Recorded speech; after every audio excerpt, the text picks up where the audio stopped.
Please take your seats. Red Sky Summit will be starting soon. Please welcome to the stage Bill Clerico, host of Red Sky Summit and managing partner of Convective Capital. Hi everyone, come on in and have a seat. Welcome.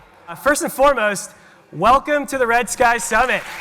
Getting 230 people into this unique building is a real challenge, particularly because we have like a dozen fire marshals sitting here in the audience. Good morning, everyone. I'll just say this feels to me like almost like a fire prom or a fire wedding. I can't turn around without running into people that I haven't seen in a long time or I've only met on Zooms in the pandemic. We have 230 attendees, 2 candidates for Congress, a sitting member of the State Assembly, senior officials from a number of agencies. We've got representatives from local, county, state, and federal agencies that employ directly over 30,000 wildland firefighters, organizations that shape policy for hundreds of thousands of firefighters, at least half a dozen really awesome mustaches in attendance.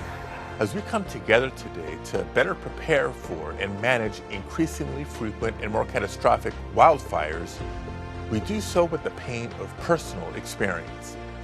In California, many of us know personally what it's like to drop everything at a moment's notice, to evacuate our communities, and to wonder if we'll ever see our homes again. Hey everybody, it's Governor Gavin Newsom, and let me add my voice, the voice of many others, in welcoming you to the Red Sky Summit. We've got 60 CEOs of companies that are building technology to help combat wildfire, investors from firms that collectively have over $100 billion in assets under management, representatives from foundations that give away billions of dollars every year to important causes. The great part of the Red Sky Summit is that it's bringing together people from across the community, right? So it's not just fire professionals, it's not just innovators, it's not just entrepreneurs, it's not just philanthropists, it's not just scientists, it's all of those people coming together, talking, communicating, agreeing on goals. And so I think one interesting thing for us to think about as a community is how we pull more people into the space. For the very first time here at Red Sky Summit, we're able to peel back the curtains and share early detection, rapid response future. It's just really an honor to be speaking to all of you today, and a little intimidating, frankly. We've got an awesome group of people here. I think this is not like a lot of other conferences where everyone knows each other. I think there's a lot of new people here, so please just go find someone new and have that conversation. So thank you to all of you for being here and for your enthusiasm and for your energy. So we're sitting here today just a few months after the town of Lahaina suffered a devastating incident that destroyed hundreds of structures and hundreds of lives. And this has been a huge wake-up call to the global community. We have the situation we experienced in Canada this summer, where not only were millions of people blanketed with unhealthy smoke that will have unknown health impacts, but also millions of tons of carbon were released into the atmosphere that should have stayed in old-growth forest. So these horrific events of 2023 are just the beginning of what we could experience if we don't take this problem seriously and start trying new techniques and new tools.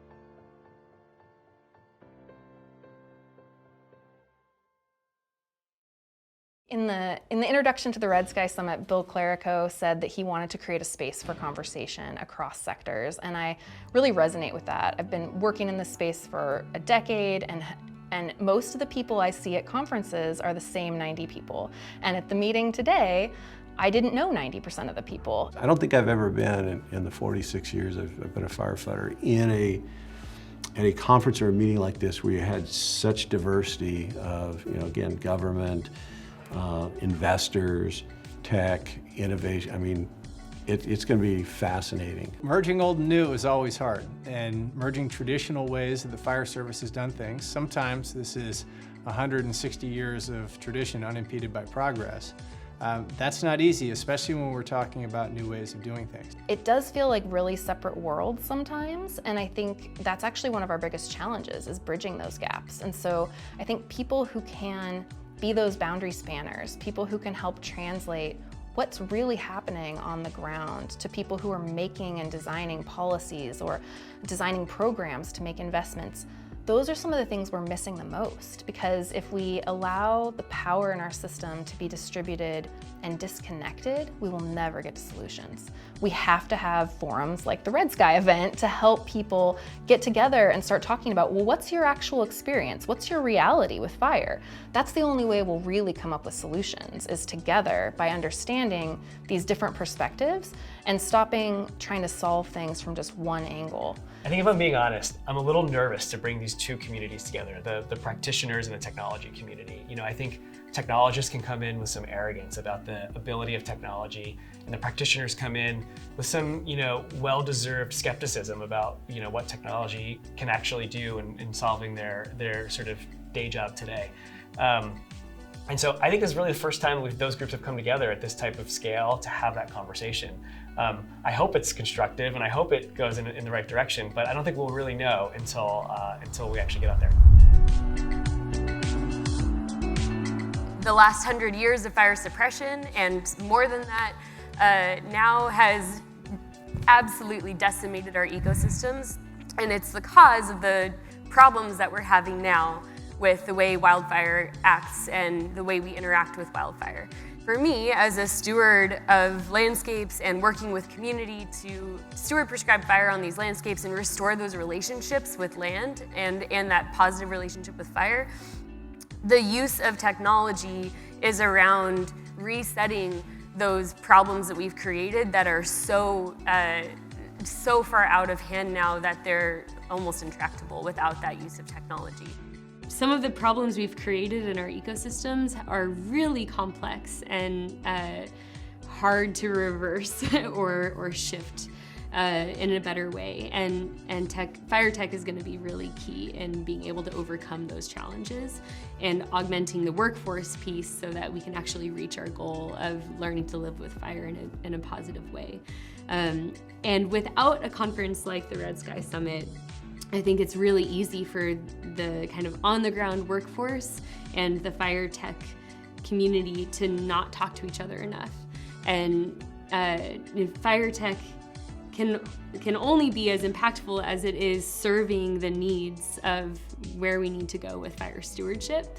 And so being able to have these conversations today and get everyone in the room together and talking about what the needs are and how we navigate identifying those needs and moving efficiently toward solving those, that's where the sweet stuff is. And yeah, I'm excited to hear about and see about all of it and kind of brainstorm ways that I can work with all these different innovators to integrate what they're doing into getting more work done.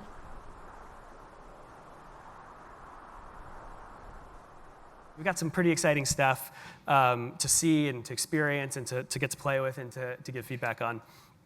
And I just think the excitement is really palpable. Like, everyone I talked to about this event was really excited to be here. And I think that energy is important, and that energy gives us something to build on. Over 25 demonstrations teed up for this afternoon of different types of technology, including a prescribed burn robot, a weather balloon launch, autonomous forestry equipment, firefighting drones, satellites, all types of different software, a burn trailer, so feel free to wander outside and play with some hardware.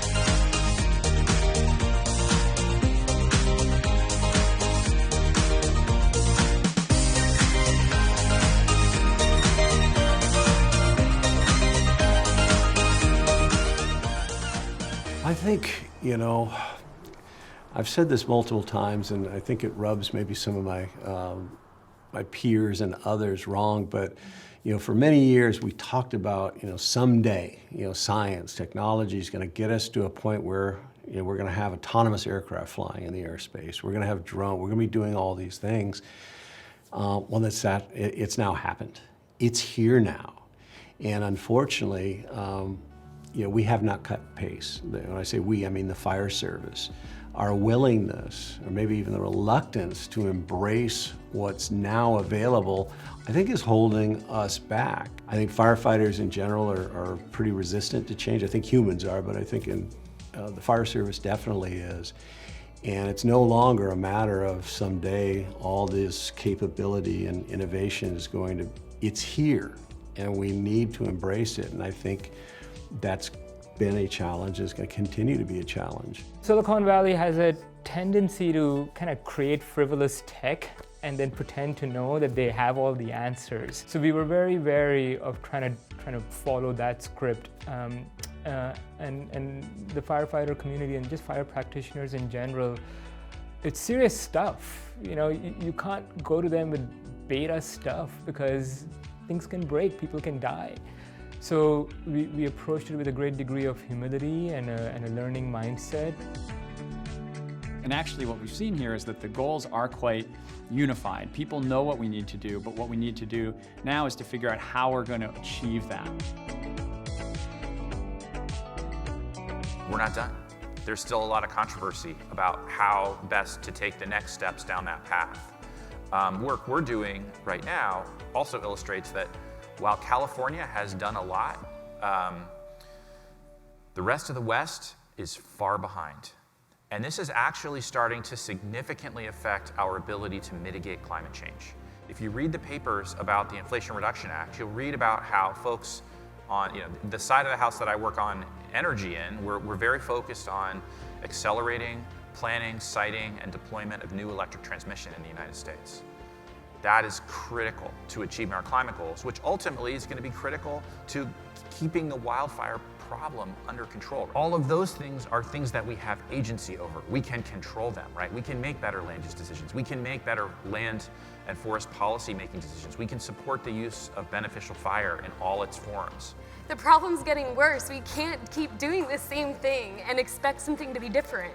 So we have to change the way we're doing that, and that means changing the way we perceive and live with and build our culture and talk about fire, which does not mean a nod to like, oh, and beneficial fire is important. It means a complete change in the conversation. There's just, the technological advances have not flowed through to how we actually do fire management and fire suppression. And I think if you take that simple idea and take it very seriously, I mean, it's your whole venture fund, so I'm kind of fire-splaining to you at the moment, and I'll stop. But that seems very powerful. We all agree on where we want to go. I think that's a simple idea that we should take seriously. There's a kind of phrase that we all lean in the practitioner world, and that's that you're always a student of fire. You're always learning. You're never an expert. I've been to many fire conferences. I've heard the talks that kind of go on that circuit, and while those are important, I don't need to be in those conversations anymore. I've been in those conversations. The conversations I want to be in now are about what we're going to do moving forward. Not where we've been or how we got here, but how we can actually think about what's next. And I feel like convenings like the Red Sky Summit really create a space for that in a unique way. I have been inspired by every single person that I have spoken to at this conference. It is a conference full of leaders who are leading on innovation in this space. I just think when you bring people together and there is a diversity of background and a diversity of experiences and a diversity of perspectives, you're going to be cultivating greater resilience. To me, community is a verb.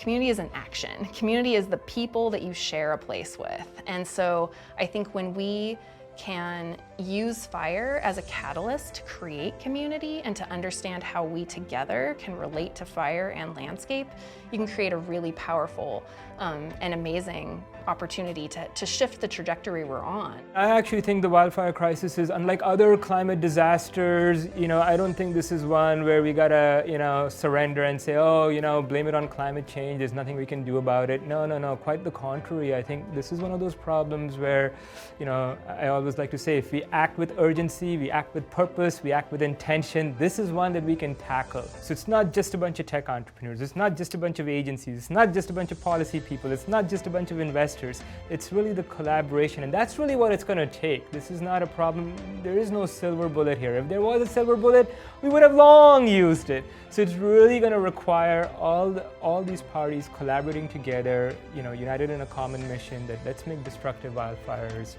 a thing of the past. We need to all get together and do something about it, and that's what this event is all about. So that's kind of the day. Thanks so much for your attention. Thanks to all of our amazing speakers. Super inspiring, and really excited to continue the day with you all. So thank you.